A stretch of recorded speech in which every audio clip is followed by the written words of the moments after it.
স্বাগত দর্শক, একাত্তর জার্নালে আপনাদের সাথে আছে আমি তানিয়া রহমান। সংবাদ পর্যালোচনা নিয়মিত ভিত্তিক এই অনুষ্ঠানে আমরা খবরের নানান বিষয় বিশ্লেষণ করি। পত্রপত্রিকা, টেলিভিশন, ডিজিটাল মিডিয়া ও নিউজ পোর্টালে যেসব খবর শিরোনাম হয়ে থাকে আমরা তা জানিয়ে দিই। সেই খবরের সাথে যুক্ত মানুষদের আমরা সংযুক্ত করি আমাদের আলোচনার টেবিলে। আমাদের স্টুডিও এবং অনলাইনে সংযুক্ত থাকা সেসব অতিথিরা খবরের গভীরে ঢোকেন।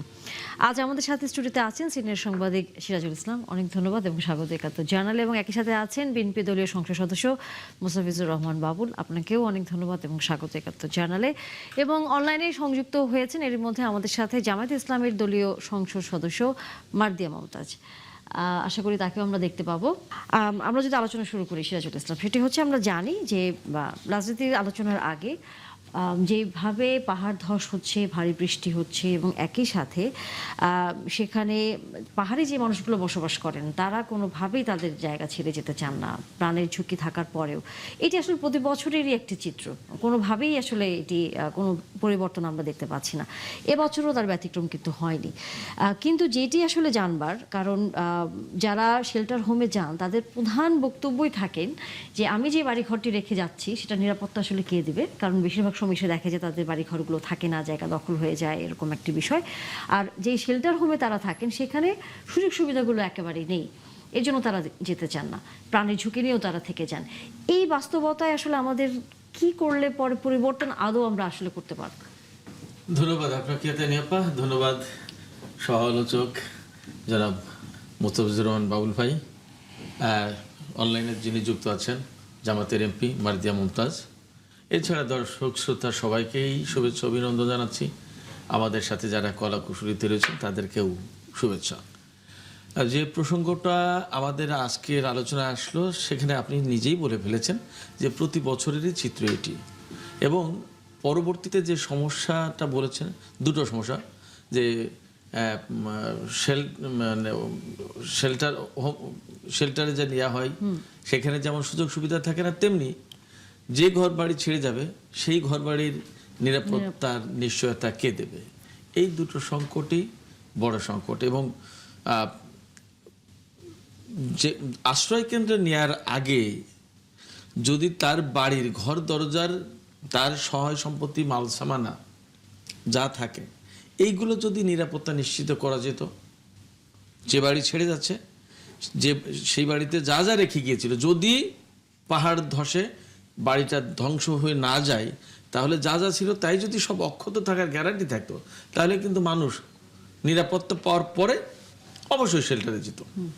এইখানে ধরুন শেল্টার নিয়ে মানুষ ঠিক এইভাবেই ভাবতো তখন, যে শেল্টারে যাচ্ছি 1-2 দিন বা 10 ঘন্টা 20 ঘন্টার জন্য, খুব একদম লং টাইমের জন্য তো না। সেক্ষেত্রে ওখানে আর কতই বা সুযোগ সুবিধা চাইবো, মোটামুটি দিন পার করলেই হলো, সিচুয়েশন বেটার হলে তো চলে আসবো। কিন্তু ঘর বাড়ির যে সমস্ত জিনিসপত্র সহায় সম্পত্তি যা থেকে গেল, ওইগুলোর নিরাপত্তা যখন না থাকে তখন তো আর সে যেতে চাইবে না, তাতে তার প্রাণ যদি চলেও যায়। কারণ সহায় সম্পত্তি তো তার নিরাপত্তা, তার জীবন জীবিকা, তার সমস্ত পরিবারের নিরাপত্তা, ভবিষ্যৎ, এই সমস্তর জন্যই তো করে। সেইটাই যদি না থাকে তাহলে আর কি হবে, তখন জীবনটাকেই তুচ্ছ মনে করে।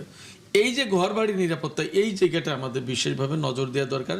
এই নজর দেওয়াটার কাজ যারা করতে পারে সেটা হচ্ছে যে পুলিশ, তারপরে কমিউনিটি পুলিশ যদি থাকে, গ্রামের যদি কমিউনিটি থাকে নিশ্চয়ই থাকা উচিত, থাকতে হয়।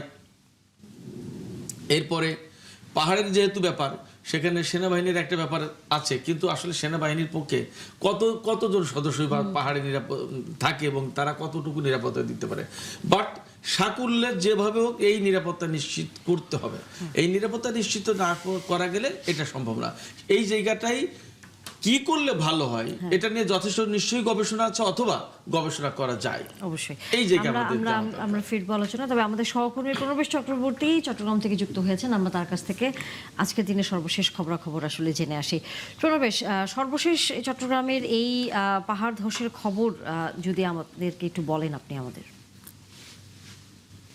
চট্টগ্রামে এই পর্যন্ত 2 জন নিহত হয়েছে, 2 জনই শিশু। চট্টগ্রামের এক মেয়র গলিতে একটি গতকাল ভূমি ধসে একজন শিশু মারা গিয়েছিল, আর জঙ্গল সলিমপুরে একজন শিশু মারা গেছে। তবে এখানে জেলা প্রশাসন এবং সিটি কর্পোরেশন তারা অনেকগুলো আশ্রয় কেন্দ্র খুলেছে এবং মাইকিং করা হচ্ছে। তাদেরকে বারবার বলা হচ্ছে যারা পাহাড়ে ঝুঁকিপূর্ণ অবস্থায় আছে তাদেরকে সরে যাওয়ার জন্য, আশ্রয় কেন্দ্রে যাওয়ার জন্য।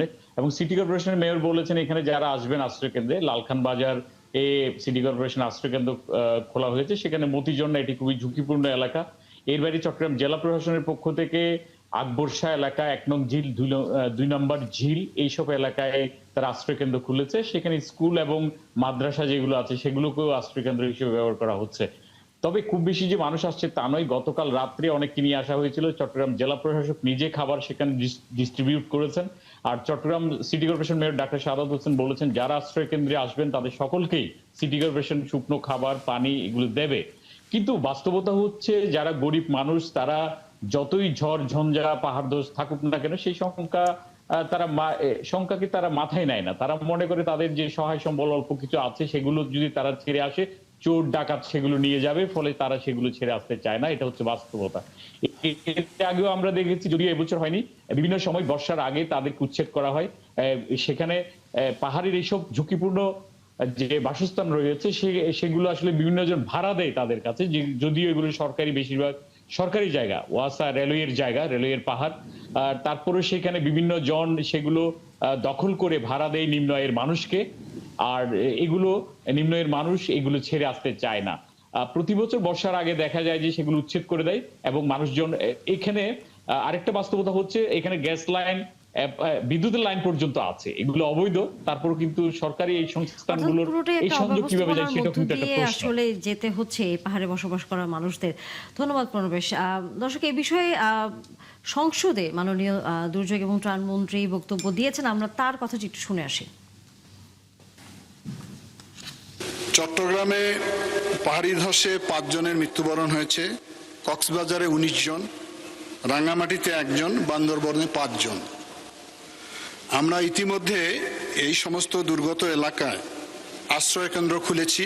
আমাদের মাননীয় প্রধানমন্ত্রী আমাদেরকে নির্দেশ দিয়েছে, আমাদের মন্ত্রণালয় সচিব মহোদয় ওই অঞ্চলে অবস্থান করছেন এবং জেলা প্রশাসন, উপজেলা পরিষদকে আমরা দায়িত্ব দিয়েছি, তারা সার্বক্ষণিক দেখভাল করছেন। এবং মাননীয় প্রধানমন্ত্রী তার ত্রাণ ভাণ্ডার থেকে প্রত্যেকটি জেলায় 20 লক্ষ টাকা ইতিমধ্যে উনি বরাদ্দ দিয়েছেন এবং উনি সার্বক্ষণিক এটি দেখভাল করছেন, আমাদেরকে নির্দেশনা দিচ্ছেন। আমরা মাননীয় মন্ত্রীর বক্তব্য শুনছিলাম। মুস্তাফিজুর রহমান বাবুল, যেটি আসলে আমাদের সবারই প্রথম প্রশ্ন থাকে সেটি হচ্ছে যখন পাহাড় কাটা হয় বা কেউ পাহাড় দখল করে এরকম বসতি তৈরি করেন, এটি তো কারো অজানা থাকে না, এটা প্রকাশ্য হয়, তখনই কেন প্রশাসন ব্যবস্থা আসলে নেয় না? যখন দুর্ঘটনা হয় তখন আমরা তাদেরকে সরিয়ে ফেলার প্রক্রিয়ার মধ্যে থাকি, তখন এক ধরনের সচেতনতার কথা আমরা বলি, কিন্তু প্রথমেই কেন আমরা এটা আটকাতে পারি না? বিষয়টা একেবারেই নতুন না। প্রতি বছরই কিন্তু এই ধরনের ঘটনার মুখোমুখি আমরা হই। পাহাড়ের উঁচুতে মানুষ কেন বসত ভিটা করবে? পাহাড়ের পাদদেশেই বা মানুষকে কেন আশ্রয় নিতে হবে? তাদের জন্য কি আপনার রাষ্ট্র একটা নিরাপদ আশ্রয়, নিরাপদ আবাসস্থলের ব্যবস্থা করতে পারে না? এই সভ্য যুগে, এই সভ্য দেশে আপনার এই দরিদ্র অসহায় মানুষগুলো পাহাড়ের উঁচুতে জায়গা নেওয়ার কারণে, পাহাড়ের পাদদেশে জায়গা নেওয়ার কারণে প্রতি বছর এই নির্মম মৃত্যুর শিকার হবে। আর আমরা জানবো, আমরা ত্রাণ সামগ্রী পাঠাবো, আমরা টাকা পাঠাবো, আমরা খাদ্য সামগ্রী পাঠাবো, আমরা উদ্ধার অভিযানে নামবো। আমার কাছে এটাই একটা বড় প্রশ্ন। তো পাহাড় তো কাটা হয়, কারা পাহাড় কাটে? কারা পাহাড় কেটে এই ঝুঁকি তৈরি করে? এটা একটা বড় প্রশ্ন। এইটা প্রশাসনের অগোচরে এই দুষ্কর্ম সংগঠিত হয় না, প্রশাসনের গোচরেই এই দুষ্কর্ম সংগঠিত হয়। প্রশাসনের দায়িত্ব আছে এই পাহাড় কাটা বন্ধ করা, রোধ করা, পাহাড়কে রক্ষা করা, পরিবেশকে রক্ষা করা, প্রকৃতিকে রক্ষা করা। সেই দায়িত্ব আপনার যথাযথভাবে পালিত হচ্ছে কিনা সেটাও একটা বড় প্রশ্ন। কারণ এই দরিদ্র মানুষগুলো যারা আপনার আমাদের তো বৃষ্টি হবে প্রাকৃতিক নিয়ম অনুযায়ী, বৃষ্টি হবে, অতিবৃষ্টি হবে, বন্যা হবে। তো বৃষ্টিতে, অতিবৃষ্টিতে, বন্যায় আপনার একটা ঝুঁকি তৈরি হবে। তো এই সব কিছু জেনে বুঝেই কিন্তু আপনার ওই মানুষগুলো আপনার পাহাড়ের উঁচুতে কিংবা পাহাড়ের পাদদেশে তারা আপনার আশ্রয় নিচ্ছে। তো তারা আপনার সেই আশ্রয়স্থল আপনার ছাড়তেও চান না, কোথায় যাবেন এই প্রশ্ন তাদের সামনে। আবার ছেড়ে আসলে এই দুর্যোগপূর্ণ আবহাওয়ার পরে ফেরত যাওয়া যাবে কিনা, ফেরত পাওয়া যাবে কিনা, তার সহায় সম্বল থাকবে কিনা, এই শঙ্কা তো তার মধ্যে কাজ করে। ফলে আমি মনে করি যে আমাদের সরকারের, আমাদের প্রশাসনের, আমাদের সকলকেই দায়িত্বশীল হতে হবে, মানবিক হতে হবে। এই মানুষগুলোর প্রতি সদয় আচরণ করতে হবে, মানবিক আচরণ করতে হবে, দায়িত্বশীল আচরণ করতে হবে, যেন বছরের পর বছর ধরে, অনন্তকাল ধরে আপনার এই মৃত্যুর মুখোমুখি এই মানুষগুলোকে না হতে হয়। তার তো একটা ব্যবস্থা, একটা কার্যকর ব্যবস্থা, স্থায়ী ব্যবস্থা, এটা তো দরকার। অবশ্যই, কিন্তু প্রতি বছরই আমরা শুধু এই উপলব্ধির মধ্যেই থাকি যে এটি করা দরকার। এই উপলব্ধিটা আমাদের সবার মধ্যে আছে কিনা, এই উপলব্ধিটা সত্যি সত্যি আমরা সবাই সকলের মধ্যে আছে কিনা, এই উপলব্ধির জায়গাটা তৈরি হচ্ছে কিনা, এই উপলব্ধি আমাদের ভেতরে, উপলব্ধিটা আমাদের ভেতরে জাগ্রত হচ্ছে কিনা। আমি তো মনে করি যে আমাদের এই মানে উপলব্ধিটা, মানবিক উপলব্ধির জায়গাটা আমাদের সকলের ভেতরে তৈরি হোক, সকলের ভেতরে। বাবুল ভাই, আমি একটু এই জায়গায় বলি, আপনি যেহেতু সরকার দলীয় সংসদ সদস্য এবং এই মুহূর্তে বিএনপি সরকার দেশ পরিচালনার দায়িত্ব পালন করছে, এই জায়গায় আপনারা কি করবেন বা আপনারা কিরকম কি ভাবছেন? এই যে মানবিক হওয়া, যে সমস্ত বিপদগ্রস্ত মানুষ বা অসহায় দরিদ্র মানুষ যারা পাহাড়ে থাকে, আপনি যে প্রশ্ন তুলেন যে এইরকম সভ্য সময়ে, সভ্য জগতে কেন তারা পাহাড়ে থাকবে, পাহাড়ের পাদদেশে বা বসবাস করতে হবে তাদের, এই বিষয় নিয়ে আপনারা কোনো কিছু ভাববেন কিনা বা ভাবছেন কিনা, করবেন কিনা? মানুষের কিন্তু অনেক বড় প্রশ্ন যে তারেক রহমানের নেতৃত্বে দেশ, বিএনপি সরকার গঠন করছে, দেশ পরিচালিত হচ্ছে, আসলে কতটা চেঞ্জ আসবে এবং কি করবে? এই যে মানবিকতার যে জায়গা, সেই জায়গায় কিন্তু ওই প্রশ্ন আছে। বর্তমান সরকার মানবিক সরকার। আমাদের নেতা মাননীয় প্রধানমন্ত্রী জনাব তারেক রহমান একজন মানবিক সরকার প্রধান, একজন মানবিক সরকার প্রধান। দেশ পরিচালনা করছেন, সরকার পরিচালনা করছেন। আমাদের সরকারের তাবৎ কর্মসূচি হচ্ছে মানবিক কর্মসূচি। আমাদের নাগরিকদের যে মৌলিক অধিকার, বাসস্থান হচ্ছে মৌলিক অধিকার, এই মৌলিক অধিকার সুনিশ্চিত করাটা হচ্ছে আমাদের সরকারের অন্যতম লক্ষ্য, অন্যতম কর্মসূচি। আমি বিশ্বাস করি এবং আমি বিশ্বাস করতে চাই যে এই গত ফেব্রুয়ারিতে অনুষ্ঠিত জাতীয় সংসদ নির্বাচনের পরে আমাদের সংসদ অধিবেশন চলাকালীন সময়ে যেই দুর্যোগের খবর সংসদকে অবহিত করা হয়েছে, যে দেশবাসী যে দুর্যোগের খবর অবহিত হয়েছেন, মাননীয় প্রধানমন্ত্রী যে দুর্যোগ মোকাবেলা করার জন্য তড়িৎ পদক্ষেপ গ্রহণ করেছেন, মন্ত্রীকে পাঠিয়েছেন, প্রধানমন্ত্রীর ত্রাণ ভাণ্ডার থেকে আপনার প্রয়োজনীয় অর্থ, সাহায্য, সহযোগিতা পৌঁছে দিয়েছেন। আপনার দুর্যোগ ব্যবস্থাপনা ত্রাণ মন্ত্রণালয় থেকেও আপনার প্রয়োজনীয় সাহায্য সহযোগিতা পৌঁছে দেওয়া হয়েছে, বিলম্ব করা হয় নাই। স্থানীয় প্রশাসন উদ্ধার কাজে আপনার সক্রিয় আছে, সরব আছে, সবই ঠিক আছে। সেই সাথে আমি বিশ্বাস করতে চাই, আমি বিশ্বাস করি যে জনাব তারেক রহমান একজন মানবিক মানুষ, একজন মানবিক সরকার প্রধান। মানুষের জন্য যে সরকার, সেই সরকারের নেতৃত্ব দিচ্ছেন জনাব তারেক রহমান। এই মানবিক বিপর্যয় থেকে, এই পাহাড়ের উঁচুতে কিংবা পাহাড়ের পাদদেশে যে মানুষগুলো দরিদ্র, অসহায়, যে মানুষগুলো আপনার জীবনের ঝুঁকি নিয়ে বসবাস করে, সেই মানুষগুলোকে এই জীবনের ঝুঁকি থেকে রক্ষা করে বের করে এনে তাদেরকে একটা নিরাপদ আবাসস্থলের ব্যবস্থা উনি করে দিতে সক্ষম হবে, সেই বিশ্বাসটা আমার মধ্যে। আমরা আলোচনা চালাবো, তবে আমাদের এর মধ্যে অন্য অতিথি আরেকজন আছেন, মারদিয়া মমতাজ। আশা করি তাকে আমরা সংযুক্ত করতে পেরেছি। মারদিয়া মমতাজ, অনেক ধন্যবাদ। প্রথমার্ধে আসলে আপনার সাথে আমরা সংযুক্ত হতে পারিনি। আপনাকে ধন্যবাদ এবং স্বাগত ৭১ জার্নালে আমাদেরকে সময় দেওয়ার জন্য। আমরা আসলে এই মুহূর্তে আলোচনাটি করতে চাই, সেটি হচ্ছে যে পঞ্চদশ সংশোধনী যে রায়টি হলো, সেখানে এখন সরাসরি আমরা বলতেই পারি, আইনমন্ত্রীও বলেছেন আগামী যে সংসদ নির্বাচন হবে সেটি তত্ত্বাবধায়ক সরকারের অধীনে হবে। প্রথমত এই বিষয়ে যদি ছোট করে আপনার মন্তব্য একটু শুনি। জি, আসসালামু আলাইকুম। আমি একটু আগের বিষয়টাতে একটু আমার মনে হয় একটু কথা বলা উচিত। কারণ হচ্ছে আমি আমার একাডেমিক জায়গা থেকে একটু অ্যাড্রেস করতে চাই। প্রথম কথা হচ্ছে যে দেখেন, আমরা জানি যে আমাদের দেশে অতিবৃষ্টি হয়, যদিও এবার চট্টগ্রামের দীর্ঘদিনের রেকর্ড ভঙ্গ হয়ে যে বৃষ্টিটা হচ্ছে, কিন্তু এই জিনিসগুলো কিন্তু আমরা জানি। আমরা এটাকে এসে জুলাই মাসে অ্যাড্রেস করতে শুরু করি, কিন্তু আমরা এটাকে নভেম্বরে অ্যাড্রেস করি না। আপনি জানেন যে ঢাকায়ও কিন্তু একটা সময় ১৭৩টা খাল ছিল, যার মধ্যে এখন মাত্র ২৬টা আছে। চট্টগ্রামে এই জলাবদ্ধতাটা শুরু হয়েছে প্রায় ১০-১৫ বছর আগে থেকে, এবং সেই সময় চট্টগ্রামের যেই মূল জায়গাগুলোতে পানি জমতো, এই বৃষ্টির পানি বা ঢলের পানি এসে জমতো, সেই জায়গাগুলোকে নষ্ট করা হয়েছে। কিছু আমি বলবো এমএনসির কাছে দেওয়া হয়েছে। আমরা বড় বড় প্রজেক্ট দেখেছি, অ্যামিউজমেন্ট পার্ক করা হয়েছে, এবং ওগুলোর মাধ্যমে পরিকল্পিতভাবে চট্টগ্রামের যে পানি ধারণ ক্ষমতাটাকে কমানো হয়েছে। এবং এরপর থেকে আমরা এই মানবিক বিপর্যয়গুলো দেখছি।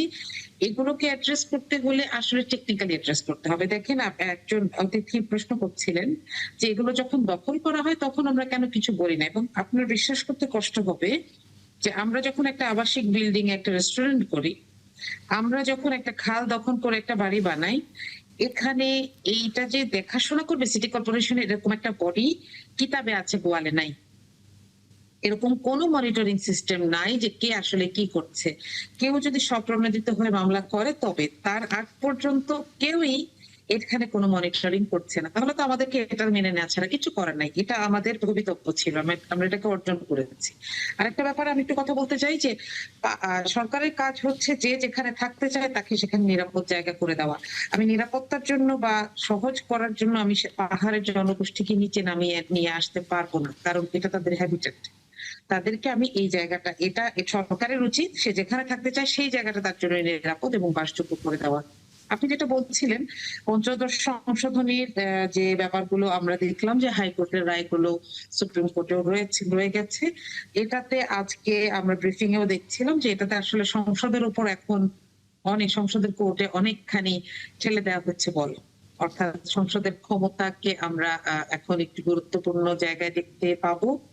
এবং আমরা যে দুইটাকে কালো আইন বলতে পারি, সাথে ক এবং সাথে খ, যেগুলোকে আসলে এমন একটি অবস্থায় রেখে দেওয়া হয়েছিল যে আমাদের সামনে সংস্কার ছাড়া পথ খোলা ছিল না। সুপ্রিম কোর্টের এই রায় পুনর্বহালের মাধ্যমে আমরা আসলে এই দুরূহ জায়গাটা থেকে বের হয়ে এসেছি। এখন কিন্তু আমাদের সামনে অনেকগুলো প্রশ্ন আছে, যেগুলোকে আমাদের এখন সলভ করতে হবে। আমরা যেটাকে শুরু থেকেই আমরা বিরোধী দল থেকে বলছিলাম, এবং ঐক্যমত্য কমিশনের সবাই সেখানে একমত ছিলেন, যদিও পরবর্তীতে দুই ধরনের মত তৈরি হয়, যে সংবিধান সংস্কারের জন্য একটা বডি দরকার, যারা সংবিধানকে সংস্কার করতে হবে।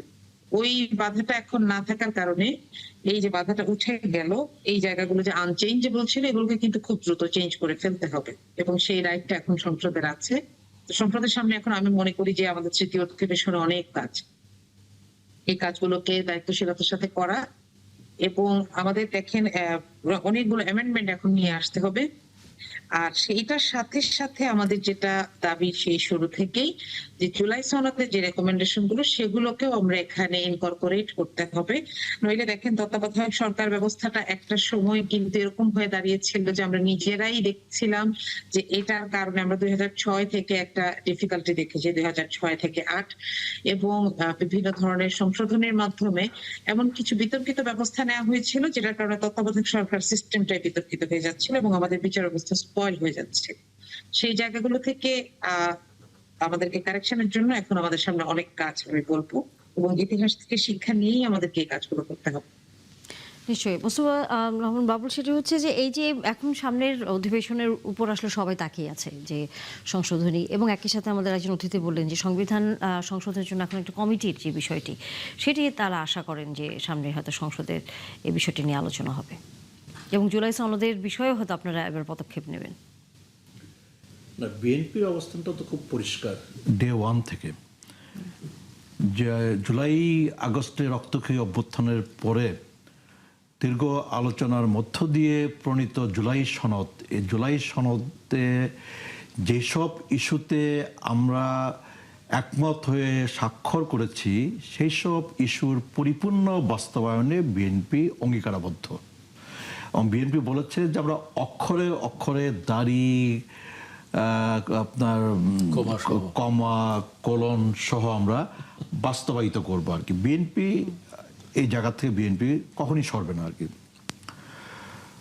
তো আজকে আপনার সর্বোচ্চ আদালতের রায়ের মধ্য দিয়ে বহুল প্রত্যাশিত তত্ত্বাবধায়ক সরকার ব্যবস্থা আমরা ফিরে পেয়েছি। তো বাংলাদেশে নির্দলীয় নিরপেক্ষ তত্ত্বাবধায়ক সরকারের অধীনে জাতীয় সংসদের নির্বাচনের দাবি, এটা আমাদের সকলের দাবি, বহু পুরনো দাবি, এবং এই দাবি আদায় করবার জন্যে আমরা বহু বছর ধরে আমরা নানা কর্মসূচির মধ্যে, আন্দোলনের মধ্যে আমরা ছিলাম। এবং সর্বশেষ আপনার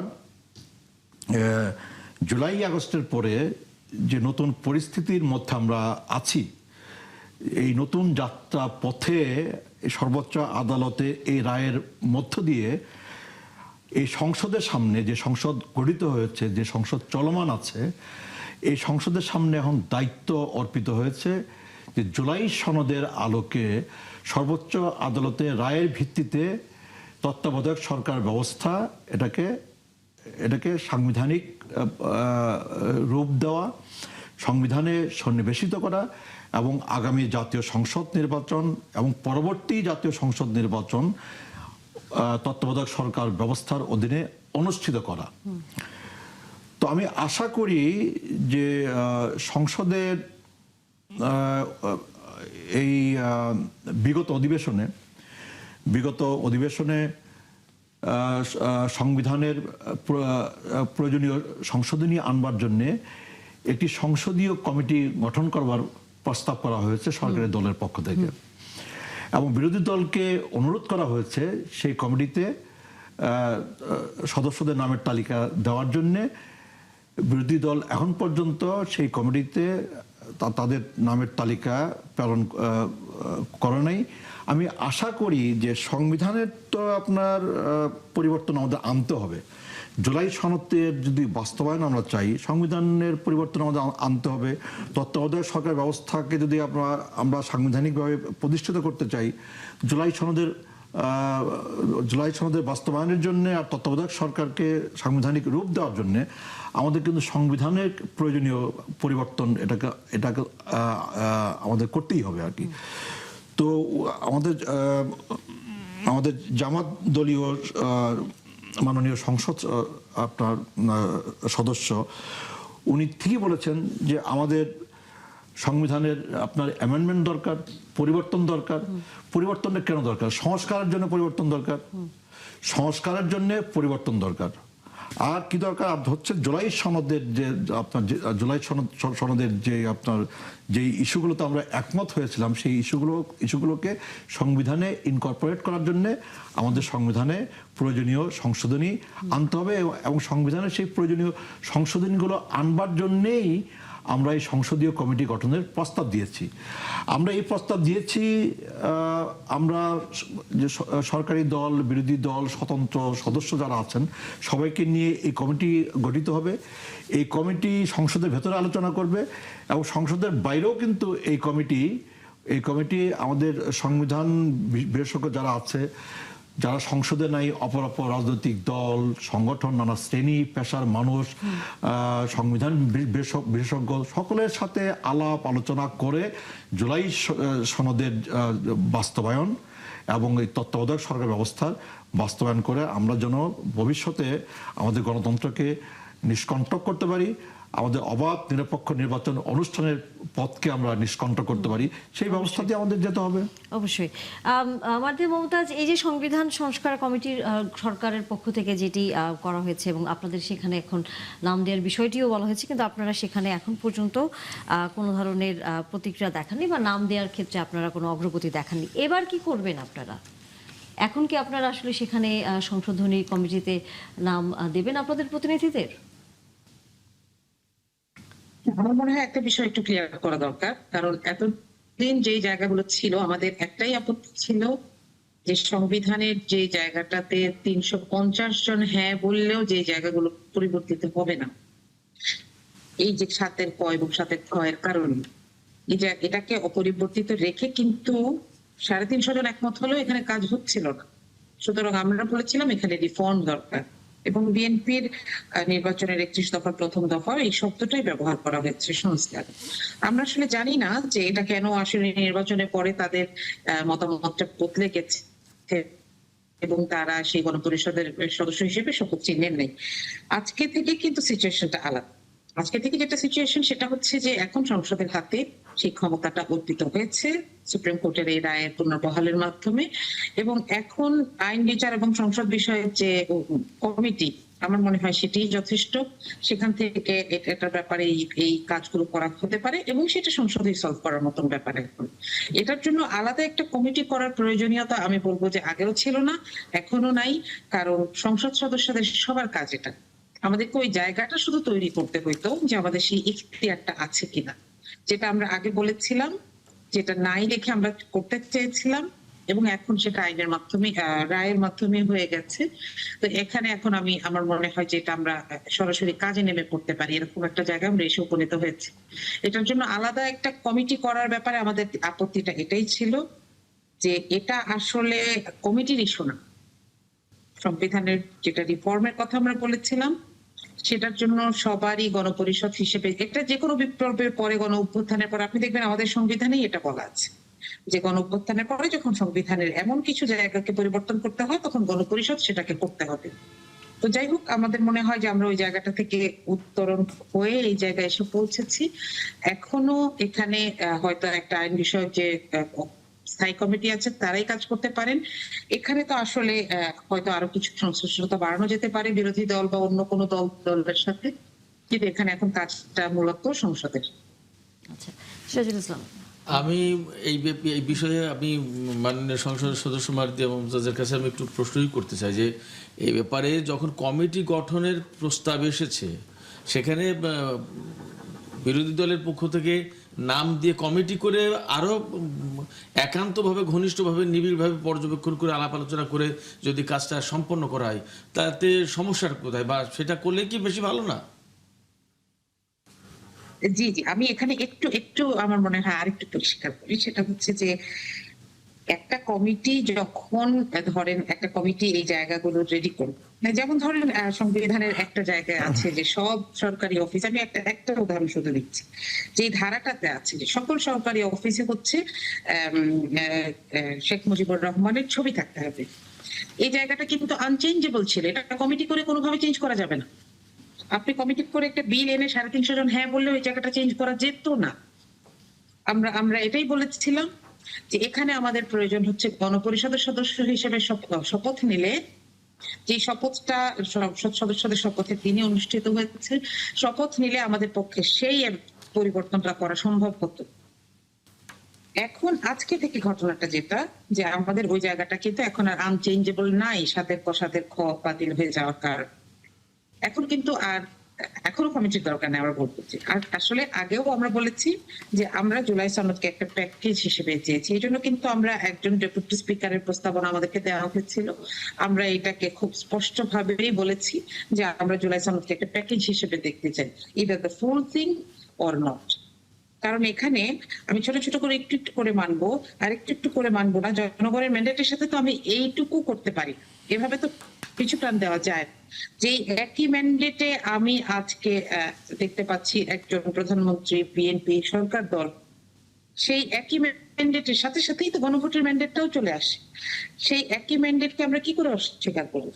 সেই একই ম্যান্ডেটের শর্তগুলোকে আমাকে পূরণ করতে হবে। আমরা এই কাজেই বলেছি যে এই কাজটা যখন সরকার করবেন আমরা সেই কাজে সহযোগিতা এখন তো করব। কিন্তু সেটাকে তত্ত্বাবধায়ক এড়িয়ে সরকারের গিয়ে পাশাপাশি গণভোটও তো এখন হচ্ছে এই বিষয়েও হচ্ছে Exactly, ফয়সালা হয়ে জি। গেছে। এখন কি আপনারা আস্থা পুনর্বহাল রাখতে হয়েছে, পারেন যে পুনর্বহাল হয়েছে। সরকার হচ্ছে গণভোটের রায়টি বাস্তবায়ন করবে? না, এটা কিন্তু এখন আজকে যেটা পুনর্বহাল হয়েছে সেটা করা ছাড়াও কিন্তু সরকারের উপরে এটা একটা বাধ্যবাধকতা, গণভোটের রায়কে বাস্তবায়ন করতেই হবে। সেটা আজকের ব্যাপারটা হচ্ছে ভবিষ্যতের জন্য। হ্যাঁ, তো এখানে আসলে আমাদের সমস্যা সেটাই ছিল। আমরা বলেছিলাম যে একটা কমিটি কখনো এই জায়গাটাকে, এই আনচেঞ্জেবল জায়গাটাকে সাপেক্ষ বাতিল করতে পারছে না, যার কারণে আমাদেরকে কোর্টের দ্বারস্থ হতে হচ্ছে, তাই না? তো এই জায়গাটা আমার মনে হয় একটু পরিষ্কার থাকা দরকার। আমাদের ইচ্ছা বা আমাদের অভিপ্রায় নাই সেটা না, কিন্তু আমরা এর প্রসেসটার ব্যাপারে প্রশ্ন করেছিলাম, এবং আসলে এটার কারণে প্রথম অধিবেশনে আমরা দেখেছি যে সময় ক্ষয় হয়েছে কিন্তু সমাধান হয় নাই। যেটা ঐক্যমত্য কমিশনে বলা যেত, কিন্তু ঐক্যমত্য কমিশনে তো বলা হলো না। ঐক্যমত্য কমিশনের পরে একটা কনসেনসাসে আসার পরেও আমরা দেখলাম যে সরকার দলীয় এমপিরা সেই জায়গায় যাচ্ছেন না, বা একটা কিসের জন্য সেই শপথটা নেন নাই, এটা আসলে আমি জানি না। আসলে এটা কারণটা আমার কাছে পরিষ্কার না। তো ওই শপথটা নিলে কিন্তু এই জটিলতাটা থাকতো না।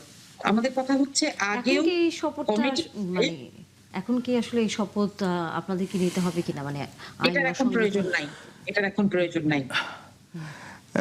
আমি যদি ভুল আজকে থেকে না বুঝে বুঝে যাচ্ছে থাকি, এটার এখন প্রয়োজন নেই। জি। আমার মনে হয় যে আপনার বরফ গলতে শুরু করেছে। মাননীয় সংসদ সদস্য মার্জিয়ার বক্তব্য থেকে আমি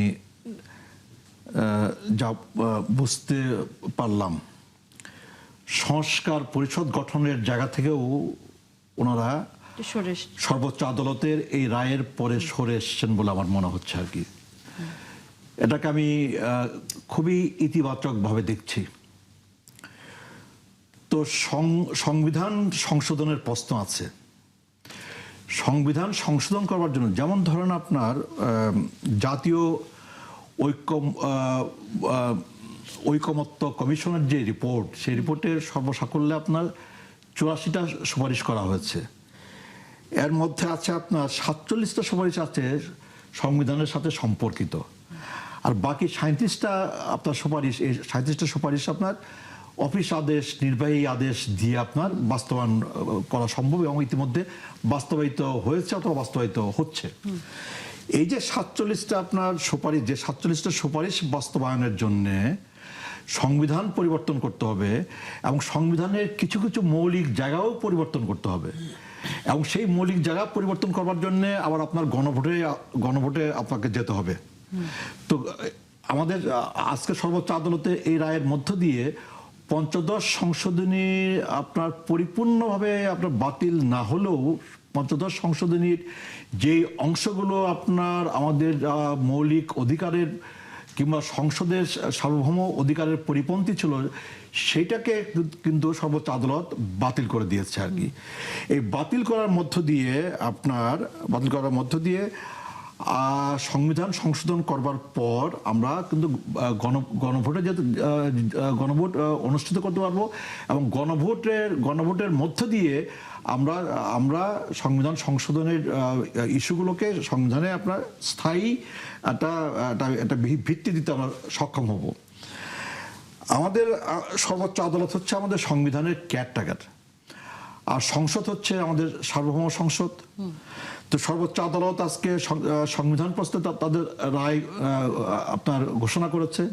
সেই রায়টাকে আমলে নিয়ে আমাদের সার্বভৌম সংসদ তারা পরবর্তী পদক্ষেপ তারা গ্রহণ করবে, এবং এই পরবর্তী পদক্ষেপ গ্রহণ করবার জন্যেই হচ্ছে আজকে সংবিধান আপনার প্রয়োজনীয় সংশোধনী আনতে হবে, এবং সংশোধনী আনবার জন্যে একটা কমিটি তো থাকতেই হবে। কে উত্থাপন করবে? সংসদে আইন প্রণীত হয় কিভাবে? সংসদে আইন প্রণীত হয় আপনার যেমন এখন যে আইনগুলো প্রণীত হচ্ছে সাধারণ আইন, যে আইনগুলো আমাদের সংবিধানকে আপনার স্পর্শ করে না আর কি। এই আইনগুলো প্রণীত হয় যে আপনার সংশ্লিষ্ট মন্ত্রী বিল উত্থাপন করেন, সেই বিলটা যাচাই বাছাই করবার জন্য একটা বিশেষ কমিটিতে প্রেরণ করা হয়। সেই বিশেষ কমিটি 3 দিন কি 5 দিন তারা বৈঠকে তারা মিলিত হয়ে আলাপ আলোচনা করে যাচাই বাছাই করে সেই কমিটির পক্ষ থেকে সংশ্লিষ্ট কমিটির প্রধান সেই বিলটা আইনে পরিণত করবার জন্য সংসদের সামনে হাজির করেন এবং সেটা হাজির হবার পর সেটা নিয়েও কিন্তু আলাপ আলোচনা করবার পক্ষে বিপক্ষে সুযোগ আছে, তারপরে সেটা আইনে পরিণত হয়। এই হচ্ছে প্রচলিত আইন প্রণয়ন করার প্রক্রিয়া। কিন্তু যখন আপনি সংবিধানে পরিবর্তন আনতে যাবেন, তখন সংবিধান পরিবর্তন করবার জন্য আপনাকে কমিটি, এটা তো একটা অনেক গুরুত্বপূর্ণ, অনেক মৌলিক ইস্যু, অনেক গুরুত্বপূর্ণ ইস্যু, অনেক মৌলিক ইস্যু। সে কারণে আপনাকে কমিটি গঠন করতে হবে। তারা আলাপ আলোচনা করবেন এবং বলা হচ্ছে যে সেই কমিটি যারা সংসদে নাই, সংসদে তো সকল রাজনৈতিক দল নাই, যারা জাতীয় ঐকমত্য কমিশনে ছিল এর মধ্যে তো হয়তো হাতে গোনা কয়েকটা দল সংসদে আছে, আর বাদ বাকি 20-25টা দল তো আপনার তারা তো সংসদে নাই।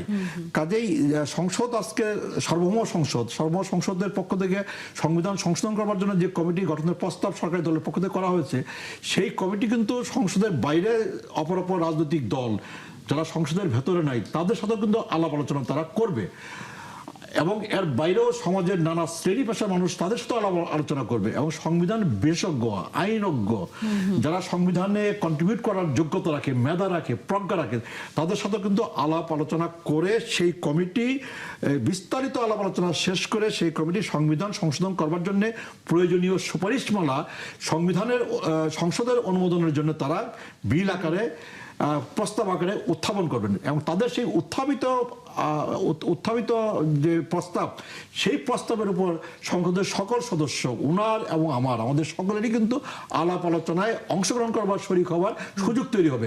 সেই আলাপ আলোচনা করে আমাদের সকলের মতামতটা নিয়ে আমরা সংসদ পরিচালনার যে রীতি নীতি, যে পদ্ধতি আছে, সেই পদ্ধতি অনুসরণ করে আমরা এই সংবিধান সংশোধনের জন্য প্রয়োজনীয় সিদ্ধান্তটা আমরা নিতে পারবো এবং প্রয়োজনীয় সিদ্ধান্ত নিয়ে যেসব ইস্যুতে আপনার সংবিধানের মৌলিক প্রশ্ন জড়িত, সেসব ইস্যুতে জনগণের মতামত নেওয়ার জন্য, জনগণের ম্যান্ডেট নেওয়ার জন্য গণভোটে আমরা যাব এবং গণভোটে যাওয়ার পরেই কেবলমাত্র সংবিধানে আপনার সকল পরিবর্তন, মৌলিক এবং অমৌলিক সকল পরিবর্তন এটি যখন বিরোধী দলের পক্ষ থেকে এখন বলা হচ্ছে যে এই কমিটি যে করবার এখন আর প্রয়োজনীয়তা নেই, তাহলে সরকার যদি এককভাবে এই প্রক্রিয়ার মধ্য দিয়ে যায়, তখন আসলে সেখানে তো নিশ্চয়ই আবারও একটি প্রশ্ন সামনে উঠে আসে। আপনাকে ধন্যবাদ। আমি এই প্রশ্নে যে কথা বলতে চাই সেটি হচ্ছে যে একটি কমিটি গঠন ছাড়া এই রকমের একটা খুবই মৌলিক বিষয়, একেবারে মৌলিক বিষয়, সংবিধান সংশোধনের প্রশ্ন এবং নতুন একটা, যেহেতু এই ব্যবস্থাটা ছিল না, মানে বেশ কিছু বছর এই বিষয়টা সংবিধান থেকে আউট করে দেওয়া হয়েছিল, সেক্ষেত্রে নতুন করে আবার যখন এটা আনার সংযোজনের প্রশ্ন আসছে, তখন সংবিধান সংশোধনের প্রশ্ন এবং সংবিধান সংশোধনের প্রশ্ন শুধুমাত্র এটা মুখে মুখে তো ব্যাপার না, এটা অতিমাত্রায় গুরুত্বপূর্ণ ব্যাপার, যেটা জাতীয় সংসদের ব্যাপারে বাবুল হয়তো খুব নাইসলি বললেন যে এটা শুধুমাত্র সংসদের ভেতর আলোচনা হবে, নট দ্যাট, এটা সংসদের বাইরে সভা, সেমিনার, সিম্পোজিয়াম, তারপরে বিশেষজ্ঞ, সংবিধান বিশেষজ্ঞ, সুশীল সমাজ, তারপরে যারা নির্বাচন কমিশনে নিবন্ধিত রাজনৈতিক দল বাট সংসদে প্রতিনিধিত্ব নেই, তাদের সাথেও আলোচনা করে তারপরে এটা চূড়ান্তভাবে সংবিধানে যুক্ত করা হবে। তো এইরকম একটা মৌলিক প্রশ্নে সংসদীয় কমিটি গঠন ছাড়া কিভাবে সম্ভব, এটা তো আমার প্রশ্ন, আমার মাথায় আসে অন্তত। এবং আমি এখানে মার্জিয়াপাকে আমি এই প্রশ্নটা করতে চাই, আমার ভেতর এই প্রশ্ন যে এই বিষয়টাকে আসলে আপনারা কি মানে এর গুরুত্বটা বুঝতে পারছেন না, নাকি বুঝেও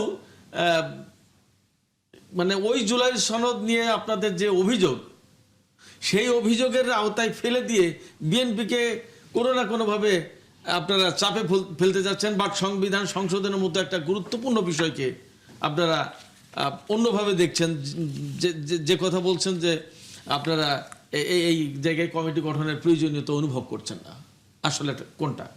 আপনারা কি বিষয়টা ক্লিয়ারলি বুঝতে পারছেন না, নাকি বোঝার পরেও বিএনপিকে জুলাই সনদের ব্যাপারে যে অভিযোগ আছে সেই ব্যাপারে আপনারা আটকানোর জন্য এরকম করছেন, কোনটা?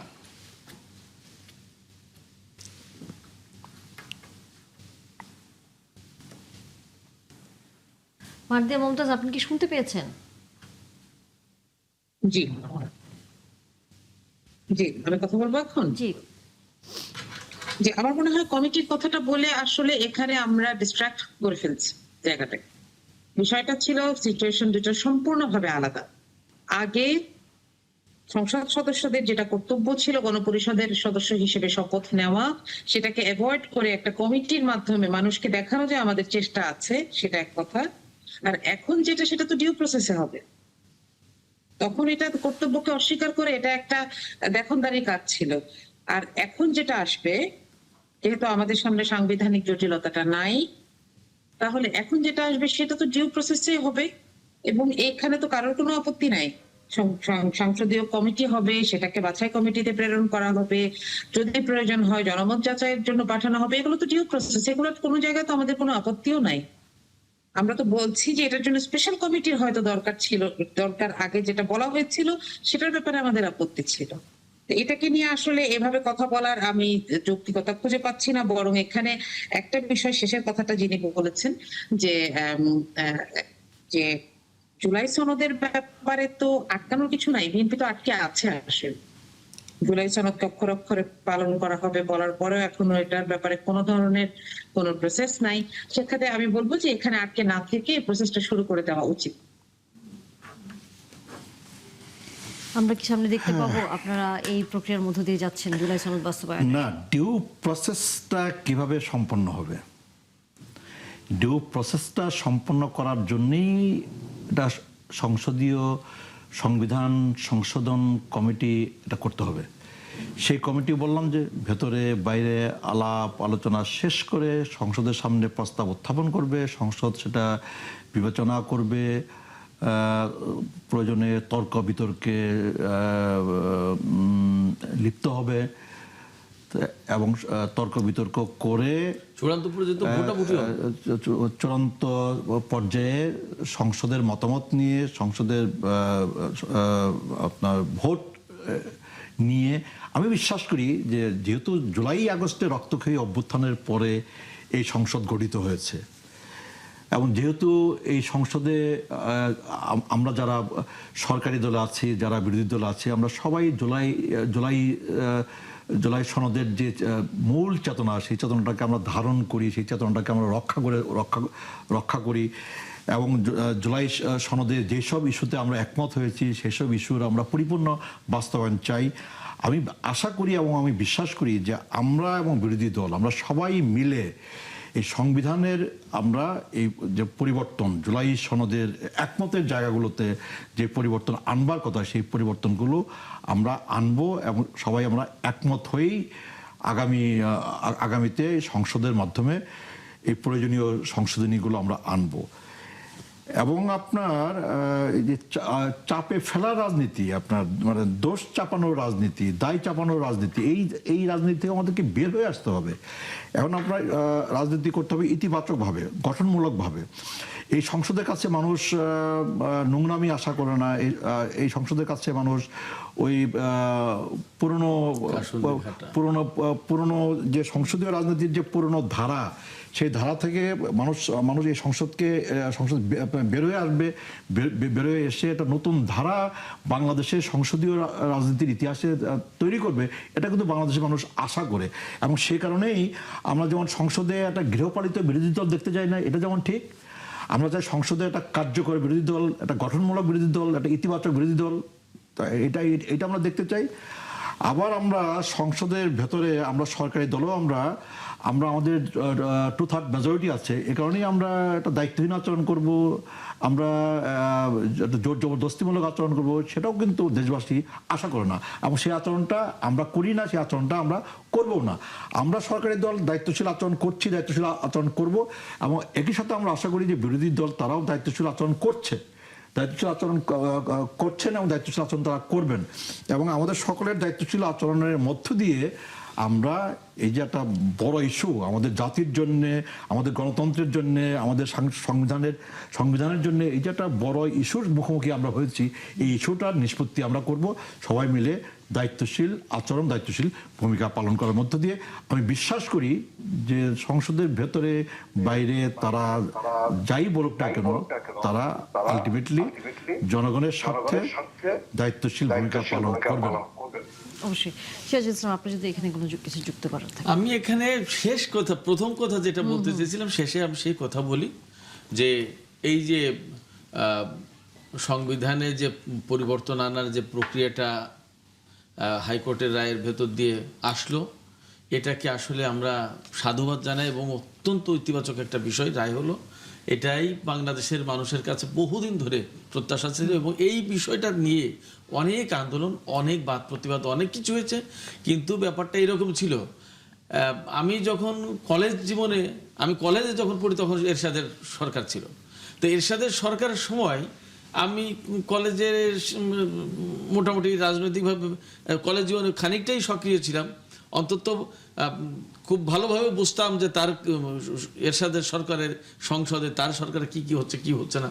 তো একটা কিছু হলে কোনো দাবি দাওয়া, যত রাজনৈতিক দল মাঠে আন্দোলন করুক না কেন, এরশাদের আইন একটা পাশ হলে তার কোনো সরাসরি কোনো পরিবর্তন সংস্কার সংযোজন কোনো কিছু সংশোধন হতো না। একেবারে স্বৈরাচার কাহাকে বলে কত প্রকার, সেটা এরশাদ দেখে গেছে। এই আওয়ামী লীগের আমলে গত 17 বছরের যে ইতিহাস আমরা সবসময় বলছি আজকাল, এই সময়টাতেও এই তত্ত্বাবধায়ক সরকারের ব্যবস্থাকে বাতিল করে দেয়া, এবং কিভাবে বাতিল হয়েছে আমরা সবাই জানি। আরও 2 টার্ম অন্তত রাখার সুপারিশ করার পরেও বাতিল করে দেওয়া হয়েছে।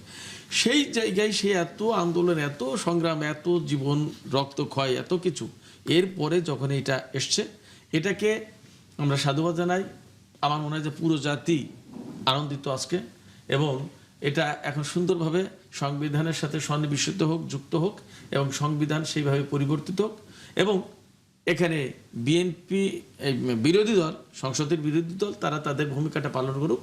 এবং এই ইস্যুটা যেহেতু সবার একটা কমন ইস্যু, এই কমন ইস্যুতে আসলে সবার, মুস্তাফিজুর রহমান বাবুল ভাই যেটা বললেন যে একেবারে ইতিবাচকভাবে সবাই গঠনমূলক ভূমিকার মাধ্যমে এটাকে সুন্দরভাবে এগিয়ে নিয়ে যাক, এটাই আমরা প্রত্যাশা করবো, এটাই প্রয়োজন আসলে। নিশ্চয়ই, এবং সামনের দিনগুলোতে আমরা সেরকমই আলোচনা দেখতে চাই। এবং সংসদে যে এবার যে কথাটি বারবার বলা হচ্ছে যে ব্যতিক্রমী একটি সংসদ, যেটা আসলে অনেক বছর বাংলাদেশ দেখেনি, যে গঠনমূলক আলোচনা হোক অথবা বিরোধী দলের যে ধরনের শক্ত অবস্থান সেটি, কিন্তু তার মাঝেও কিন্তু আমরা দেখেছি বেশ কিছু শব্দ এক্সচেঞ্জ করতে হয়েছে অনেক বিষয় নিয়ে। এগুলো খুবই দুঃখজনক, এগুলো হওয়া উচিত না, এবং আমরা আমরা খুবই ডিসহার্টেড এই সমস্ত বিষয়ে।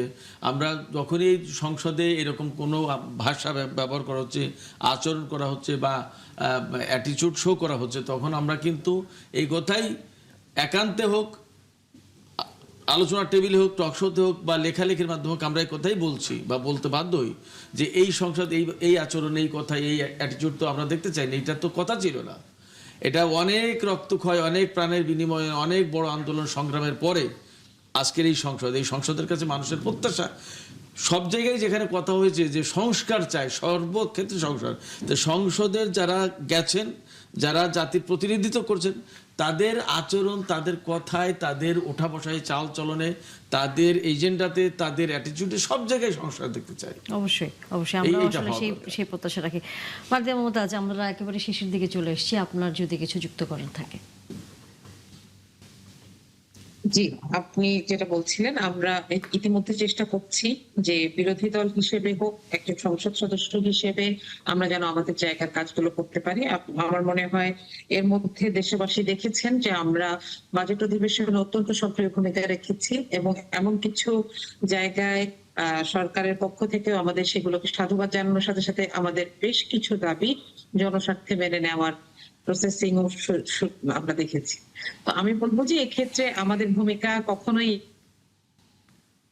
এরকম না যে আমরা শুধু বিরোধিতার জন্য বিরোধিতা করতে চাই, বরং আমরা চেষ্টা করেছি এটাকে অ্যানালাইসিস করতে এবং এক্সপার্ট ওপিনিয়ন দেওয়ার।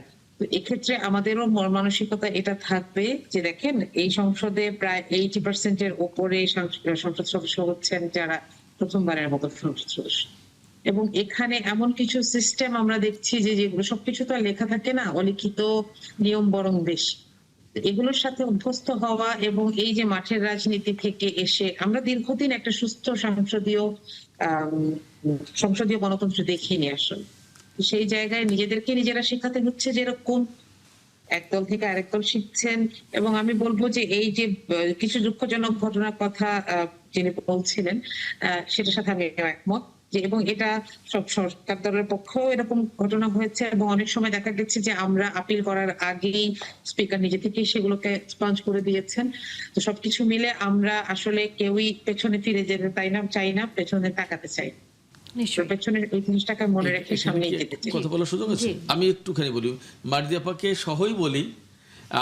আমার পার্সোনাল একটা অবজারভেশন আছে, আমি যেহেতু সাংবাদিকতার সাথে যুক্ত সংবাদকর্মী একজন, সেই জায়গায় আমার কাছে মনে হয়েছে যেটা যে এই সংসদে বেশিরভাগ সংসদ সদস্য সম্ভবত আমার জানা মতে নতুন, প্রথমবারের মতো সংসদ এসছে, সেটা সরকারি দল বিরোধী দল দুই পক্ষ থেকেই। সেই জায়গায় দুই পক্ষের জন্যই আমার এই আহ্বানটা থাকবে, আমার এই কথাটা থাকবে যে আসলে নতুন সংসদ সদস্য হয়েছেন, বাট দায়িত্ব কিন্তু সেই পুরনো সংসদ সদস্যদের মতো, অর্থাৎ আইন প্রণয়নের মতো কাজ, জটিল কাজ এবং সবচেয়ে গুরুত্বপূর্ণ কাজ রাষ্ট্রের। তো সেই কাজ করতে গেলে প্রশিক্ষণ প্রয়োজন। এই প্রশিক্ষণের ব্যাপারটা আপনাদের সাংগঠনিকভাবে, অর্থাৎ আপনাদের দলীয়ভাবে, আপনাদের সেটা জোটবদ্ধভাবে হোক আর জামাতের পক্ষ থেকে এই কাজগুলো হচ্ছে কিনা বা করার চিন্তা করেন কিনা বা করা দরকার আপনারা ভাবেন কিনা। আমার মনে হয়, আমার ব্যক্তিগত সাজেশন হচ্ছে যে এই জায়গাটা দরকার, কারণ এটা শুধুমাত্র আপনাদের সংসদ সদস্য হিসেবে আপনাদের শুধুমাত্র সংসদে কথা বলার জন্য না, ওই কথা বলা তো আপনারা জাতির জন্য বলেন, আমাদের জন্য বলেন। সেই জায়গায় যদি আপনারা সমস্ত আইন প্রণয়নের ধারা, নিয়ম, নীতি এবং ভাষা প্লাস সূক্ষ্ম ব্যাপারগুলো যদি আপনারা ভালো করে নিজেরা প্র্যাকটিস করেন, ট্রেনিং নেন, প্রশিক্ষণ নেন এবং সেইভাবে যদি সংসদে প্রস্তুতি নিয়ে আসেন, তাহলে কিন্তু এই জাতি সামগ্রিকভাবে লাভবান হবে এবং আপনারা নিজেদেরকেও ডেভেলপ করতে পারবেন এবং সংসদের পক্ষ থেকে অ্যাকচুয়ালি জাতি কিছু পাবে। সেই জায়গা থেকে আমার মনে হয় যে আমার একটা পরামর্শ থাকবে আমার পক্ষ থেকে, যে আপনারা এই প্রশিক্ষণের বিষয়গুলো আরো কতটুকু বেশি গ্রহণযোগ্য করে তোলা যায়, নিজেদেরকে সংসদের জন্য উপযুক্ত করে তোলা যায়, সেই দিকটা একটু ভাবতে পারেন। এটা মুস্তাফিজুর রহমান বাবুল ভাইয়ের কাছেও আমার একই কথা। আমার মনে হয় যে আপনার প্রশিক্ষণ কিন্তু চলছে। এই সংসদে আপনার অ্যাবাউট 80% হচ্ছে আপনার নতুন সাংসদ।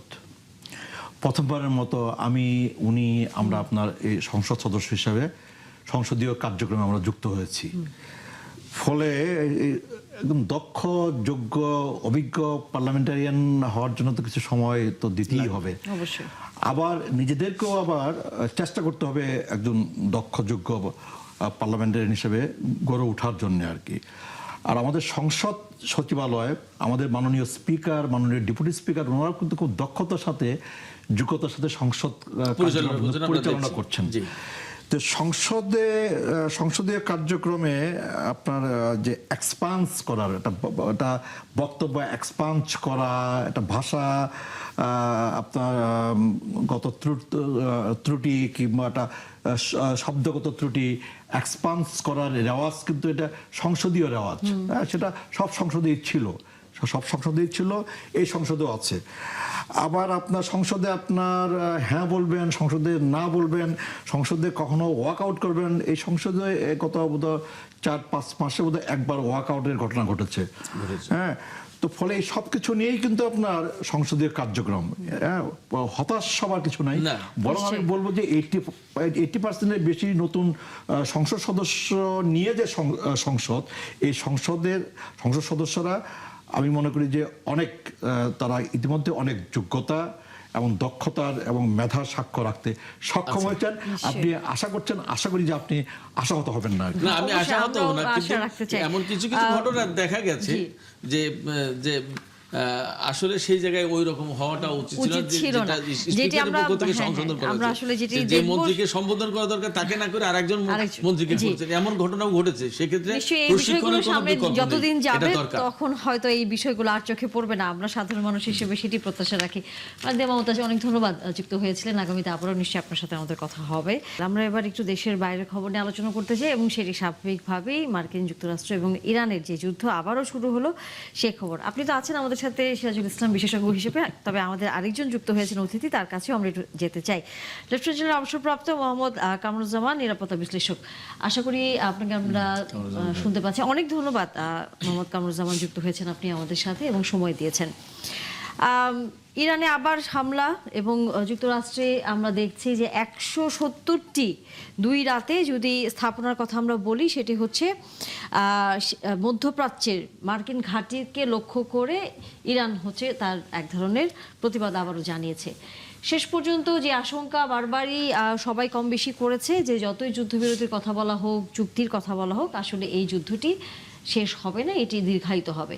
অর্থাৎ আমরা ধরেই নেব সামনের দিনগুলোতে যুদ্ধের মধ্যেই আমাদেরকে থাকতে হচ্ছে। জি, আপনাকে আসসালামু আলাইকুম এবং আপনার মাধ্যমে দর্শক শ্রোতাদেরও আসসালামু আলাইকুম। আপনি যে প্রশ্নটা করলেন বা মন্তব্য যে আমাদের যুদ্ধের মধ্যেই থাকতে হবে, অ্যাকচুয়ালি আপনার একজন প্রুশিয়ান জেনারেল ছিলেন, জেনারেল আপনার নেপোলিয়ান বোনাপার্টের সময়, মেজর জেনারেল ক্লজউইচ। তো উনি বলেছিলেন যে war is the extension of politics, অর্থাৎ ওয়ারটা পলিটিক্সেরই একটা টুল। তো এই টুলটা মানে বিভিন্ন দেশ বিভিন্ন সময়ে সুযোগ সুবিধা নিয়ে ব্যবহার করে। আমরা দেখলাম যে বিগত কিছুদিন আগে পাকিস্তানের মধ্যস্থতায় একটা আপনার মেমোরান্ডাম অফ আন্ডারস্ট্যান্ডিং প্রথমে হলো, তারপরে ওনারা একটা চুক্তি করলেন যে ওনারা যুদ্ধ আর করবেন না। কিন্তু আমরা দেখতে পেলাম যে মানে হরমুজ প্রণালীতে আপনার তো এটা ইরানের একচ্ছত্র মানে আছে, কন্ট্রোল আছে, বিকজ এই হরমুজ প্রণালীর নামটাই এসছে আপনার ইফরা হরমুজ নামে। আপনার কিং সাপোর 310 সালে কিং সাপোরের মায়ের নামে এই প্রণালীর নাম হয়। তো ইরানিয়ানরা এই হরমুজ প্রণালীর উপরে ওদের আধিপত্য।